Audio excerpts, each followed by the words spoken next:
Hope Whitaker had stopped counting the days since the townsfolk told her she was wasting her life, waiting for rain on her dying land, waiting for a kindness that never came, waiting for something more than the stillness that smothered her lonely cabin tucked between the bluffs and the stretch of Wyoming that even the bravest riders refused to cross after sundown. But Hope refused to surrender the last ember in her heart, and every dawn she rose, swept the porch, fed the hens that rarely laid anything worth gathering, and stared down the trail as if expecting the world to change its mind and return something it had taken, because deep inside she believed life had not abandoned her, only paused, and that belief made her a target for whispers, for pity, for neighbors who told her to stop hoping, stop dreaming, stop believing a woman alone could survive the frontier without losing her spirit. But she kept going until one storm-soaked evening when thunder split,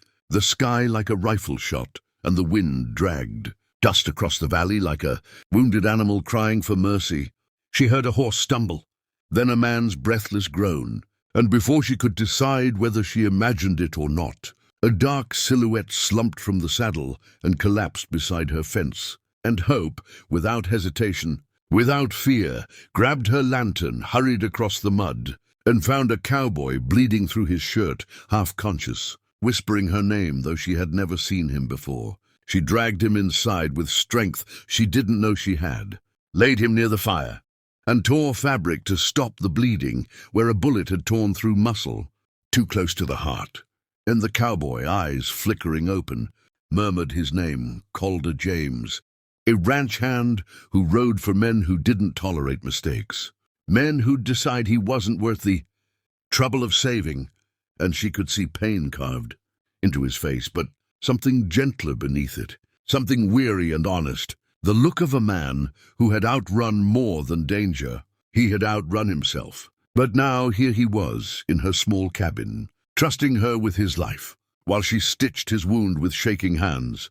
Hope realized she had not touched another soul in months, had not heard a voice inside her home aside from her own, and the sound of Calder's broken breathing filled the quiet corners of the room like something long missing. Outside the storm raged, pushing against the windows as if the world wanted to see if Hope truly still believed in miracles. And inside, Calder whispered that he had been ambushed by the very men he worked for, accused of stealing cattle he never touched, hunted like an outlaw, forced to choose between running and dying.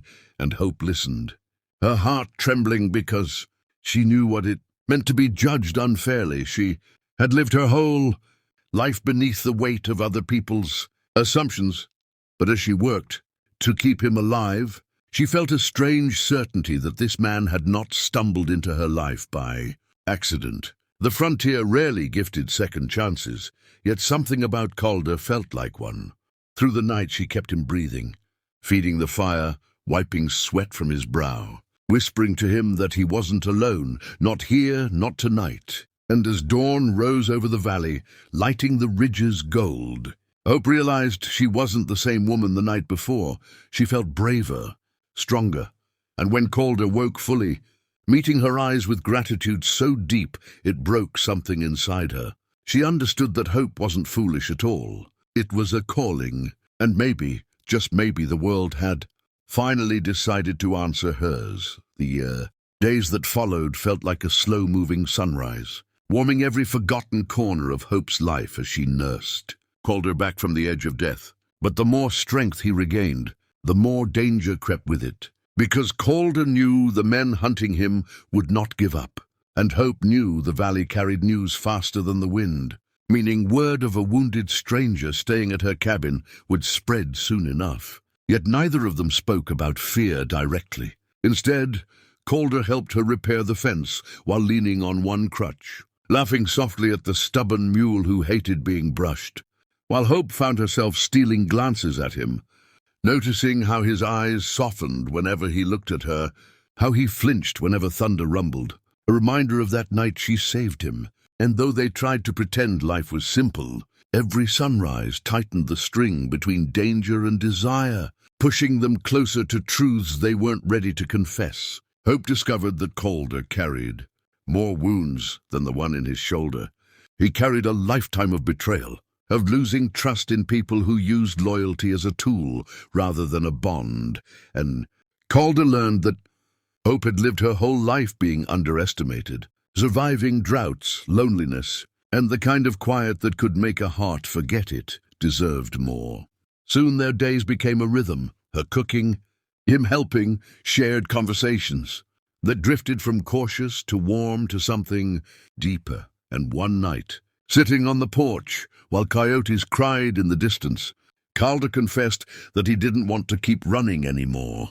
Not from his past, not from the men chasing him, and certainly not from the feeling he had when he was near her. Hope's breath trembled because she felt the same. But before she could speak, gunshots cracked through the night, echoing off the canyon walls, and shadows on horseback rode toward the cabin carrying torches and hate. The same men Calder once worked for, men who believed fear could silence truth. Calder pushed Hope inside, grabbed the old rifle she rarely used, and told her to stay behind him no matter what. But Hope refused to hide in her own home. And together they stood as the riders approached, demanding Calder be handed over, accusing him of crimes.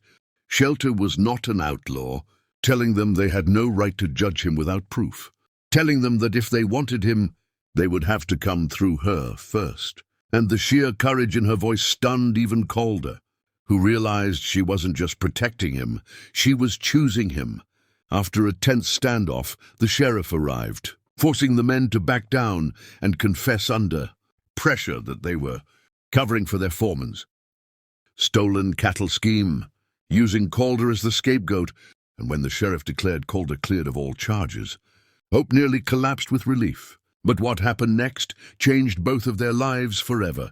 Calder took her hands, calloused and trembling, and told her she gave him more than shelter. She gave him a reason to live, a place to belong, a hope he wanted to protect for the rest of his life.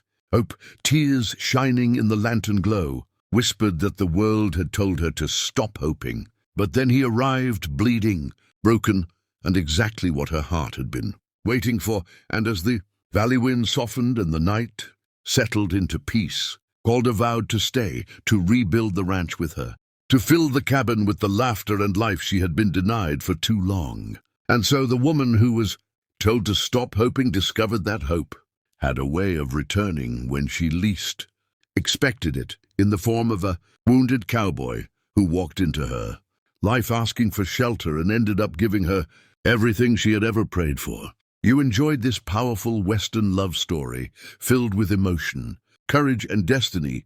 Make sure to like, share, and subscribe to the channel. Your support motivates us to bring you more heart-touching frontier stories every day. Don't forget to turn on the notification bell so you never miss a new episode.